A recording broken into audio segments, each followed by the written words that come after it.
نماز نہ پڑھو کافر نہیں ہوگے، نماز کا انکار کرو گے کافر ہو جاؤ، روزہ نہ رکھو فاسق اور فاجر شمار ہوگے، روزے کا انکار کر دو کافر ہو جاؤ گے، زکوٰۃ نہیں دیتے ہو کوتاہی ہے، عملی کوتاہی ہے، گناہ ہے، اللہ کے ہاں سزا پاؤ گے، کافر نہیں ہوگے، زکوٰۃ کا انکار کر دو گے کافر ہو جاؤ گے۔ اسی طریقے سے کوئی شخص شراب پیتا ہے فاسق ہے، فاجر ہے، کافر نہیں ہے، اگر یہ کہہ دے شراب حرام نہیں ہے کفر ہو جائے گا، قرآن کی نفی ہو گئی، کفر ہے۔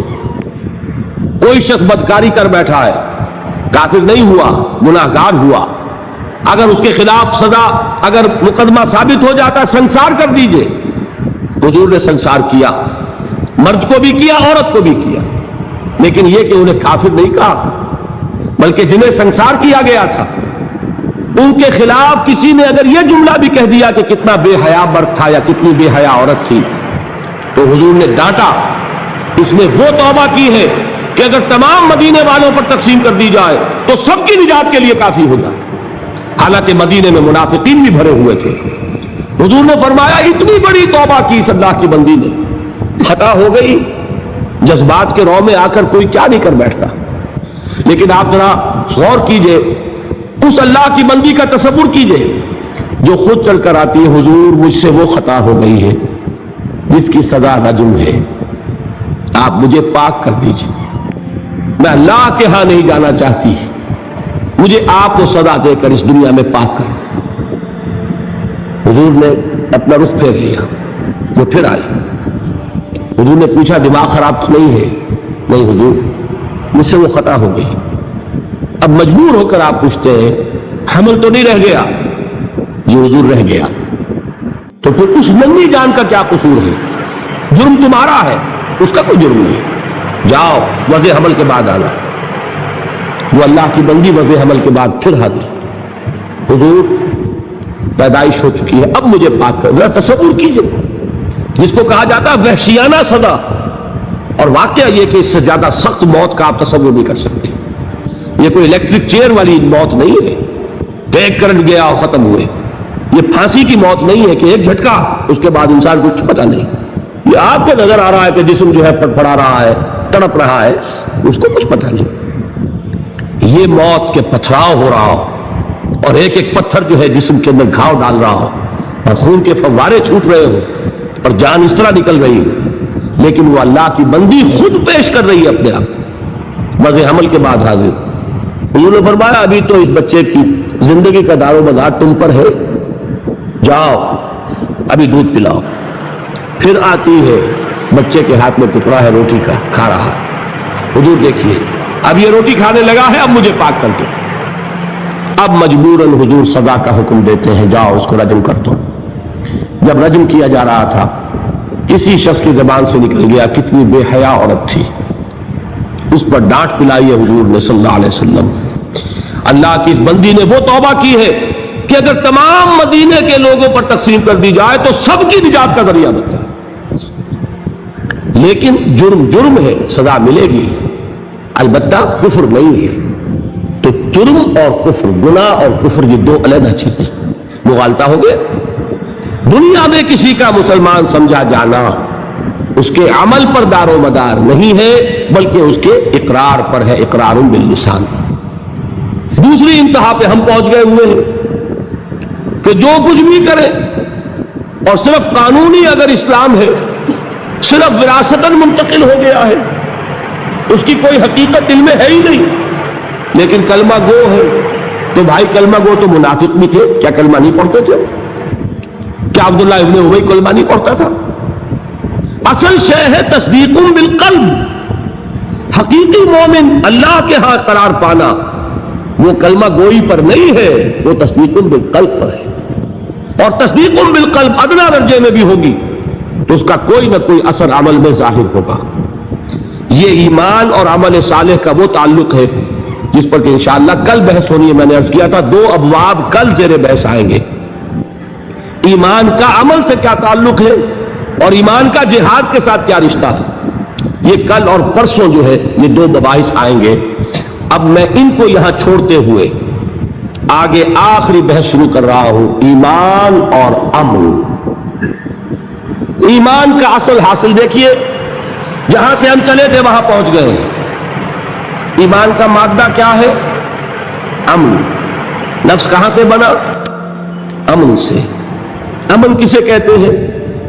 نچنت ہونا، بے فکر ہونا، کوئی خطرہ نہیں، کوئی خوف نہیں، کوئی رنج نہیں، کوئی غم نہیں، کوئی ملال نہیں، کوئی اندیشہ نہیں، کوئی کھٹکا نہیں، یہ ہے امن۔ ایمان کا اصل حاصل جو انسان کو حاصل ہوتا ہے، اگر ایمان حقیقی موجود ہو، وہ امن ہے، وہ سکون ہے، وہ اطمینان ہے، وہ اندرونی سکون، اندرونی امن، قلبی اطمینان۔ الا بذکر اللہ تطمئن القلوب، یہ ایمان کا اصل حاصل۔ میں اس کو ذرا ایک تو ان آیات کے حوالے سے سامنے رکھنا چاہتا ہوں۔ سورہ انعام کی آیت میں نے آپ کو سنائی تھی۔ سورہ انعام میں ایک مومن اور ایک مشرک، دو گروہوں کو سامنے رکھا گیا، پھر سوال کیا گیا ای الفریقین احق بالامن ان کنتم تعلمون۔ اے ہوش مندو، اے عقل والو، ذرا سوچو امن کا مستحق کون ہے ان دونوں گروہوں میں سے؟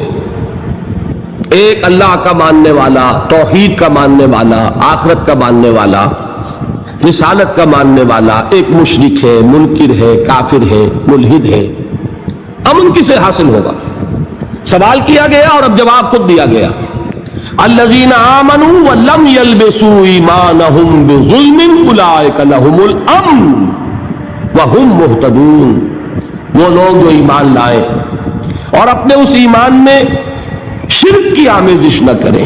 اب اس پر ایک مکمل تقریر میری ہونی ہے، وہ جو 17 تاریخ کی آپ کو بتائی گئی۔ شرک کسے کہتے ہیں؟ شرک کی اقسام کیا ہے؟ شرک کی قسمیں کیا ہیں؟ اس کا بھی بڑا محدود تصور ہے ہمارے ذہنوں میں۔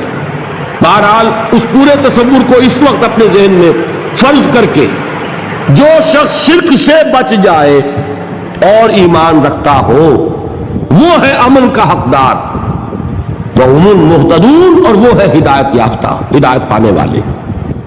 ایمان اور امن کا یہ رشتہ ہے۔ ایک اور حوالے سے اس کو ذہن میں بٹھا لیجئے، جب آپ نئے مہینے کا چاند دیکھتے ہیں، ہلال دیکھتے ہیں، تو کیا دعا مانگتے ہیں؟ اگر اللہ نے توفیق دی ہے، اگر آپ نے یاد کی ہے دعائے مسنونہ، کیا الفاظ ہے؟ اللہم اہلہ علینا بالامن والایمان والسلامت والاسلام۔ اے اللہ، یہ مہینہ جو اس چاند کے ساتھ چڑھ رہا ہے، شروع ہو رہا ہے، طلوع ہو رہا ہے، اے اللہ اس مہینے کو ہمارے لیے امن اور ایمان اور سلامتی اور اسلام کا ذریعہ بنا۔ معلوم ہوا امن کا تعلق ایمان سے اور سلامتی کا تعلق اسلام سے۔ اب قرآن کی ایک آیت اور حضور کی یہ دعائے مسنونہ اس ایمان اور امن کے تعلق کو جس طرح واضح کر رہی ہے، اس کو سامنے رکھ کر بات سمجھیے عقلاً۔ اس کو قرآن مجید میں سورہ حامیم السجدہ میں بیان کیا گیا، ان الذین قالوا ربنا اللہ ثم استقاموا تتنزل علیہم الملائکہ الا تخافوا ولا تحزنوا وابشروا بالجنۃ التی کنتم توعدون۔ جو لوگ اللہ پر ایمان لائے، کہے کہ ہمارا رب اللہ ہے، پھر اس پر جم جائیں، ان پر فرشتوں کا نزول ہوتا ہے، نہ کوئی غم کرو نہ خوف، خوشیاں مناؤ جنت کی جس کا تم سے وعدہ کیا گیا تھا۔ اللہ کی ربوبیت پر اطمینان جب انسان کو ہو جاتا، میرا رب اللہ ہے، ربی اللہ، انسان کے لیے نہ کوئی کھٹکا، نہ کوئی خطرہ، نہ کوئی خوف، نہ کوئی حزن۔ جو کچھ ہو رہا ہے کس کے اذن سے ہو رہا ہے؟ اللہ کے اذن سے۔ اللہ کے اذن کے بغیر پتہ تک نہیں ہلتا۔ یہ کوئی اندھا بہرا مادہ نہیں ہے جس سے مجھے کوئی خوف ہو۔ اندھا بھینسا چلا آ رہا ہو، اس سے تو ڈرنے کا ہر انسان کو ڈرنا چاہیے، نہ معلوم کس کو ٹکر مار دے۔ لیکن نہیں، اس کائنات کو چلانے والا ایک سمیع و بصیر خدا ہے۔ وہ جو میرا دوست ہے، میرا ولی ہے، اللہ ولی الذین آمنوا یخرجہم من الظلمات الی النور.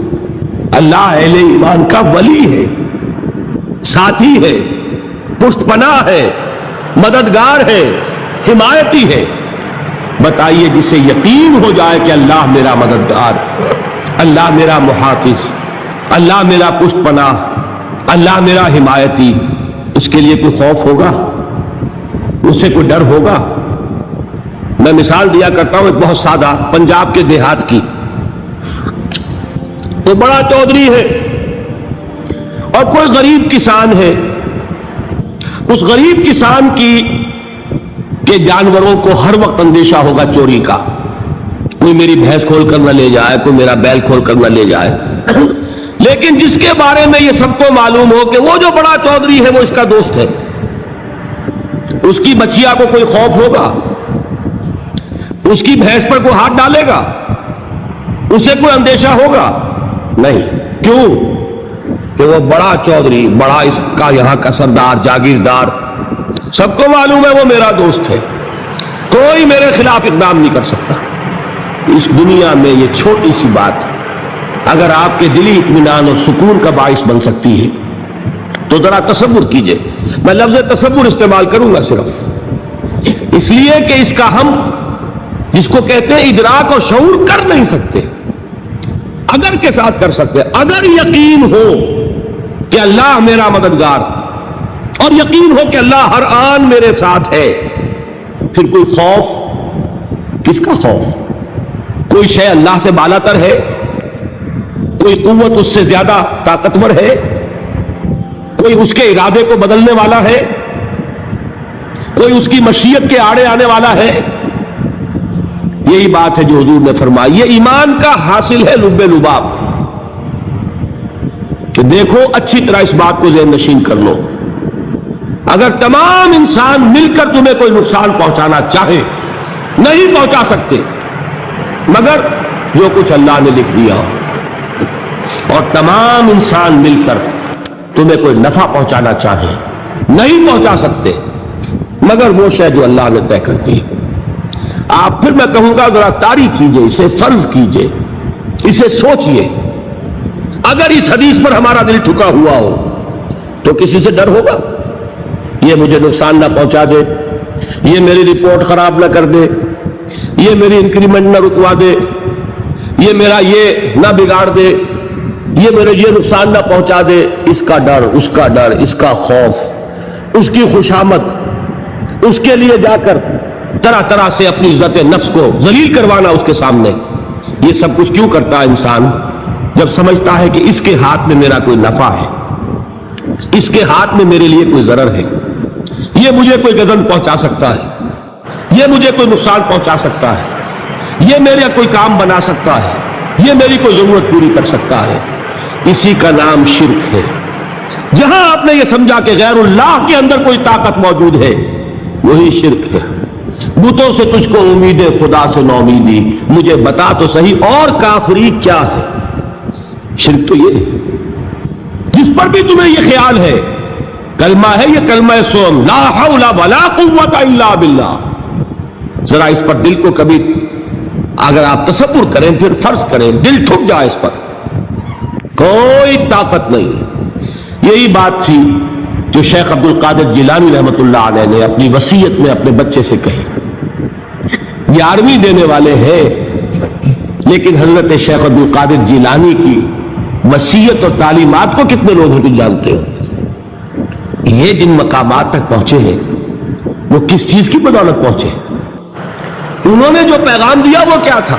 اے میرے بچے، جس طریقے سے قرآن مجید میں حضرت لقمان کی نصیحتیں جو ہے نقل کر دی گئی ہیں، میں یہ عرض کروں گا بالفرض اگر قرآن حضرت عبد القادر جیلانی کے بعد نازل ہوا ہوتا تو شیخ عبد القادر کی یہ نصیحتیں بھی قرآن میں درج ہوتی. اتنی اونچی نصیحتیں ہیں. اے میرے بچے، اس حقیقت کو ذہن نشین کر لے، لا فاعل فی الحقیقت ولا مؤثر الا اللہ. اس کائنات میں نہ کوئی فاعل حقیقی ہے نہ مؤثر حقیقی ہے سوائے اللہ کے. کسی شے میں کوئی تاثیر نہیں اگر اللہ نہ چاہے. آگ جلا نہیں سکتی اگر اللہ نہ چاہے.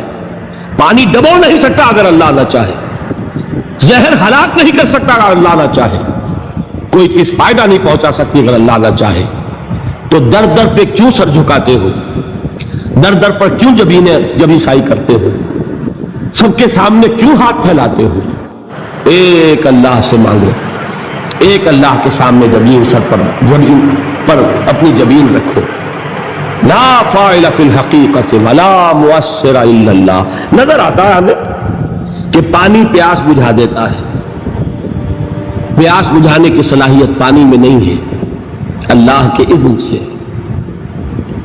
کھانا بھوک مٹا دیتا ہے، بھوک مٹانے کی صلاحیت کھانے میں نہیں ہے، اذن رب میں۔ دیکھیے یہی یقین تھا حضرت موسیٰ علیہ السلام کا واقعہ یاد کیجئے۔ سامنے سمندر آ گیا ہے، قوم دیکھتی ہے پیچھے کہ گرد و غبار کا طوفان، معلوم ہوا کہ فرعون اپنے لشکر سمیت آ گیا ہے۔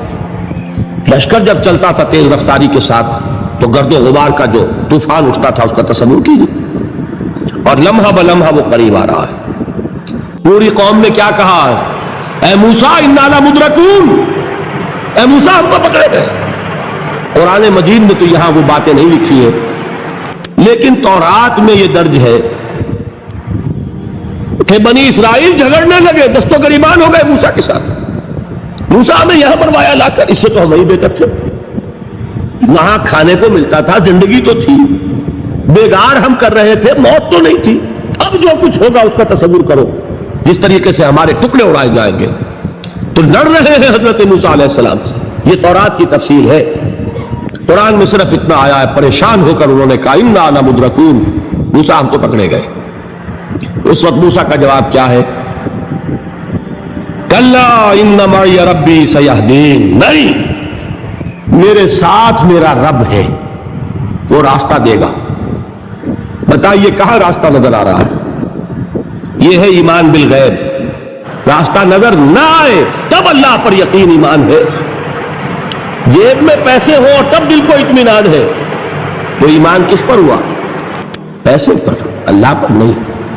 جب وسائل و ذرائع نہ ہو اور پھر یقین ہو کہ اللہ مسبب الاسباب ہے، وہ اسباب کا پابند نہیں ہے، وہ اسباب کا محتاج نہیں ہے، اسباب اس کے محتاج ہے۔ اگر یہ یقین ہے تو اللہ پر ایمان ہے، یہ نہیں ہے تو تمہارا ایمان اسباب پر ہے، وسائل پر ہے، ذرائع پر ہے، مادیات پر ہے، اللہ پر نہیں۔ اس وقت کہاں راستہ تھا؟ کوئی راستہ تھا؟ سمندر ہے اور ادھر سے لشکر آ گیا ہے۔ کلا ان معی ربی سیہدین۔ اب دیکھیے ایمان کہہ دینا آسان ہے، ہوا معکم اینما کنتم، جہاں کہیں بھی تم ہوتے ہو اللہ تمہارے ساتھ ہوتا ہے، لیکن اس کا یقین قائم ہو جائے تو زمین و آسمان کا فرق واقع ہو جائے۔ یہی بات ہوئی حضور کے ساتھ۔ غار ہے، چھپے ہوئے ہیں محمد رسول اللہ اور آپ کے وہ یار غار ابو بکر صدیق رضی اللہ تعالی عنہ۔ اقبال نے حضرت ابو بکر کی شان میں چند اشعار کر صرف، لیکن واقعہ یہ ہے کہ بھاری بھاری نظموں پر اور قصیدوں پر بھاری ہے، طویل ترین نظمیں اور قصیدے ہوں ان پر بھاری ہے۔ ہمتیں ابو بکر کی ہمت جو ہے، کشت ملت را چو ابر، جیسے بارش سے کھیتی اپجتی ہے، ابو بکر کی ہمت اور عزیمت اس امت کو اسی طرح سینچنے والی ہے۔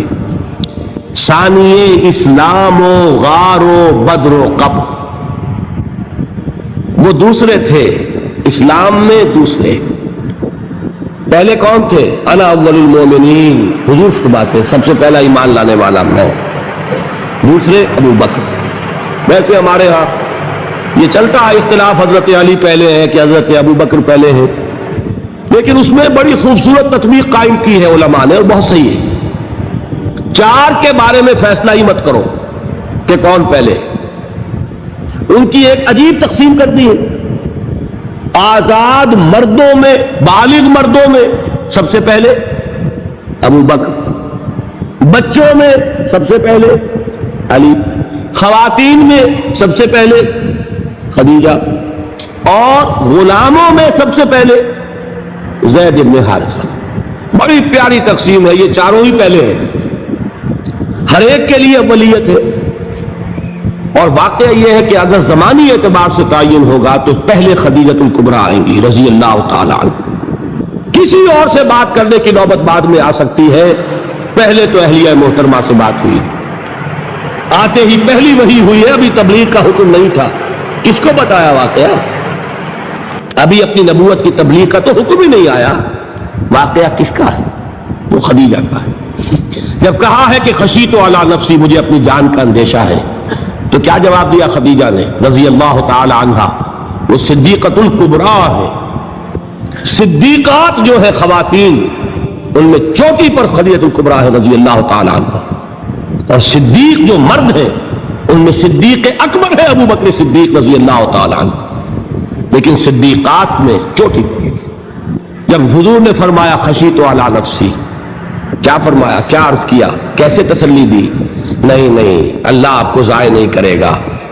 آپ غریبوں کے ہمدرد ہیں، آپ مساکین کے تکالیف رفع کرنے والے ہیں، آپ بیواؤں کی سرپرستی کرتے ہیں، آپ مسافروں کی خدمت کرتے ہیں. اللہ آپ کو ضائع نہیں کرے گا، یہ یقین ہے اس خاتون کے اندر. خیر وہ ایک علیحدہ بات ہو جائے گی. میرے دل پر حضرت خدیجہ رضی اللہ تعالیٰ عنہ کی شخصیت کا بڑا گہرا نقش ہے، جو وہ کوئی اور ہی وقت اور موقع ہوا تو بیان ہوگا. بہرحال اقبال نے ایک مصرے میں جو 4 اولیتیں جمع کر دی ہیں: ہمتیں او کشت امت را چو ابر، ثانی اسلام و غار و بدر و قبر. اسلام میں حضور کے بعد پہلے کون؟ ابو بکر. غار میں حضور کے ساتھ کون؟ ابو بکر. بدر کی رات اللہ کا رسول سر بسجود، وہ گھاس پھوس کی جو جھوپڑی بنائی گئی تھی، اور وہاں تلوار ننگی لے کر پہرا دینے والا کون؟ ابو بکر. اور اس حجرہ عائشہ میں محمد کے بعد سب سے پہلے دفن ہونے والا کون؟ ابو بکر رضی اللہ تعالی عنہ صلی اللہ علیہ وسلم. وہ جو معاملہ میں سنا رہا تھا غار ثور کا، حضرت ابو بکر بھی حضور کے خیال سے لرز گئے ہیں. آپ کو یاد ہوگا کہ جا کر پہلے تمام جتنے سوراخ تھے انہیں بند کیا ہے. ایک سوراخ رہ گیا تھا جس کو بند کرنے کے لیے کوئی کپڑا نہیں تھا، وہاں اپنی ایڑی رکھی ہے. تب کہا ہے حضور سے تشریف لائیے، اور اپنے زانو پر حضور کو لٹایا ہے، اور وہاں کسی موذی جانور نے کاٹا ہے. حضور کی آنکھ لگ گئی تھی اس وقت. اس بل کے اندر جو بھی بچھو ہے کیا ہے واللہ عالم، اس نے کاٹا ہے. اس کی تکلیف کی وجہ سے ابو بکر کی آنکھوں سے آنسو ٹپک گئے. حضور کے چہرے مبارک پر پڑے ہیں کہ حضور جاگے ہیں، معاملہ کیا ہے؟ ایڑی نہیں ہٹائی وہاں سے، مبادا وہ جانور وہاں سے نکل کر محمد الرسول اللہ کو کوئی گردن پہنچا دے. ابو بکر کی ایڑی ہے، جس طرح چاہے کھا لے، ختم کر دے، جان نکل جائے تب کوئی آنچ آئے محمد پر تو آئے، لیکن جیتے جی نہیں. وہ ہے ابو بکر حضور کے خیال سے. اس وقت حضور نے پھر اپنا لعاب دہن لگایا ہے، اور اس سے پھر آپ کی تکلیف ختم ہوئی. جیسے خیبر میں حضرت علی کی آنکھ دکھ رہی تھی، اس کو جو شفا حاصل ہوئی ہے وہ بھی حضور کے لعاب دہن سے ہوئی. تو بہرحال اس وقت انہوں نے کہا ہے کہ اے نبی یا رسول اللہ، اگر اس وقت ان میں سے کسی نے غیر ارادی طور پر بھی اپنے قدموں کی طرف جھانک لیا تو پکڑے جائیں گے. کیا جواب تھا اللہ کے رسول کا؟ لا تحزن ان اللہ معنا. اللہ ہمارے ساتھ ہے، کیوں گھبراتے ہو ابو بکر؟ یہ ہے ایمان باللہ. میرا مالک اللہ، میرا رازق اللہ، میرا محافظ اللہ، میرا مددگار اللہ، میرا پشت پناہ اللہ، میرا دوست اللہ. یہ دوستی ہے اللہ کی جو لب لباب ہے، حاصل ہے ایمان کا. اسی کا نام ولایت ہے. اولیاء اللہ کے سروں پر سینگ نہیں ہوتے. جس کے دل میں ایمان راسخ ہو چکا ہو وہی اللہ کا ولی ہے. جسے اللہ پر یقین ہو چکا ہے وہی اللہ کا ولی ہے. جسے یقین ہے اللہ میرے ساتھ ہے، میرا مددگار، میرا پشت پناہ، میرا ساتھی، میرا دوست، میرا محبوب، میرا محب. اللہ اہل ایمان سے محبت کرتا ہے. واللہ یحب الصادقین. ان اللہ یحب الذین یقاتلون فی سبیلہ صفا کانہم بنیان مرصوص. اللہ محبت کرنے والا، اہل ایمان محبوب، اور اہل ایمان محبت کرنے والے اللہ محبوب. والذین آمنوا اشد حبا للہ. آپ تصور کیجئے جسے یہ رشتہ ایمان یا رشتہ ولایت حاصل ہو جائے، الا ان اولیاء اللہ لا خوف علیہم ولا هم یحزنون. آگاہ ہو جاؤ، اللہ کے دوستوں کے لیے نہ کوئی خوف ہے نہ کوئی حزن ہے. اور میں بیان کر چکا تھا خوف اور حزن کے خاتمے ہی کا نام امن ہے. زوال خوف، زوال حزن. یہ خوف اور حزن کیوں آتے ہیں بار بار؟ اللہ تخافوا ولا تحزنوا، دونوں آ گئے. الا ان اولیاء اللہ لا خوف علیہم ولا هم یحزنون، پھر وہی دو. وہ کیوں ہے؟ خوف ہوتا ہے کسی مستقبل کی بات کا، یہ نہ ہو جائے، وہ نہ ہو جائے، یہ نقصان نہ پہنچ جائے، یہ تکلیف نہ ہو، یہ غضب نہ آ جائے. خوف ہے مستقبل سے. حزن ہے یہ کیوں ہوا، یہ نہیں ہونا چاہیے تھا، یہ میرا فلاں چیز میرے ہاتھ سے جاتی رہی ہے، فلاں موقع نکل گیا، اور بیٹھے ہوئے ہیں اندر ہی اندر کڑ رہے ہیں، صدمہ ہے اور رنج ہے. اور جو اللہ پر ایمان رکھتا ہے وہ جانتا ہے ما اصاب من مصیبت فی الارض ولا فی انفسکم الا فی کتاب من قبل ان نبرأها ان ذلک علی اللہ یسیر لکی لا تعصوا علی ما فاتکم ولا تفرحوا بما آتاکم واللہ لا یحب کل مختال فخور. اس زمین میں یا تمہاری جانوں میں کوئی تکلیف، کوئی مصیبت نہیں آ سکتی سوائے اس کے کہ جو اللہ نے لکھ دی ہو، اس سے پہلے کہ وہ ظاہر ہو. جس کو یہ حقیقت معلوم ہو گئی اس کو یہ طرز عمل اختیار کرنا چاہیے. جو چیز چھن جائے، جاتی رہے، چھوٹ جائے، اس پر افسوس نہ کرو. کس نے چھینی؟ دوست نے. دوست کے فیصلے پر شکایت. دوستی کو بٹا لگا رہے ہو، سرے تسلیم خم ہے جو مزاج یار میں آئے. اگر دوستی ہے تو پھر تو تمہیں گردن جھکانی چاہیے کہ ہر چے ساقی ماریخ عین الطافست، جو بھی میرا ساقی میرے پیالے میں ڈال دے اس کا کرم ہے. جو اس کی طرف سے آئے اس پر کوئی رنج نہیں، کوئی صدمہ نہیں، کوئی غم نہیں، کوئی شکایت نہیں، کوئی شکوہ نہیں.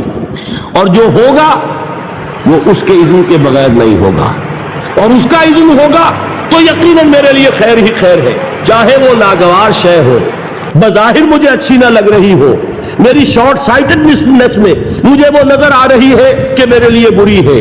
لیکن قرآن نے کہا ہے آسان تکرہوا شیئا وہو خیر لکم وآسان تحبوا شیئا وہو شر لکم واللہ یعلم وانتم لا تعلمون. ہو سکتا ہے تم کسی چیز کو ناپسند کرو درحال کہ اسی میں تمہارا خیر ہو، اور ہو سکتا ہے تم کسی چیز کو پسند کرو درحال کہ اس میں تمہارا شر ہو. اللہ جانتا ہے، تم نہیں جانتے. جب مجھے یہ بات معلوم ہو گئی میں نے اپنا معاملہ اللہ کے حوالے کیا. سپردم بے تو مایا خیشرا دانی حساب کم و بیشرا.